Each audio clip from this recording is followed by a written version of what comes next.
નિત્ય સત્સંગ દ્વારા આ મનને સમજાવી મન ધીરે ધીરે સમજતા સમજતા આ પદને પામી જવાય એવું છે. આપણી અંદર આ ભૂલ ભાંગવા માટે જ આપણે ભેગા થયા છીએ, અહીંયા બેઠા છીએ એટલે આને થઈ ગયું છે અને તમારે બાકી છે એવું નથી. બધાને મળીને આપણી ભૂલ ભાંગવાની છે અને આ ભૂલ ભાંગવા માટે જ આપણે ભેગા થયા છીએ. સત્સંગ દ્વારા અરસપરસ લાભ લઈ અને એકબીજાની ભૂલ ભાંગી અને આ સદગુરુના દેશમાં જવાની વાત છે. કારણ કે બધાથી ઉપર હોય ને તો સદગુરુનો દેશ છે અને ઉપદેશ છે. આ ઉપદેશને કાયમ જીવનમાં યાદ રાખી અને ઉપદેશમય જીવન થાય, કાયમ માટે આપણો જીવન ઉપદેશની અંદર રહે, પલે પલ જાગૃતિ રહે આપણી કે હું મારા સદગુરુએ જે મને વચન આપ્યા છે એ વચનની બહાર તો ક્યાંય નથી ને.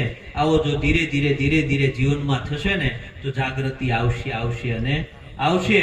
આવો ગુરુનો મહિમા છે અને આટલું કહી અને મારી વાણીને વિરામ આપું છું. સદગુરુ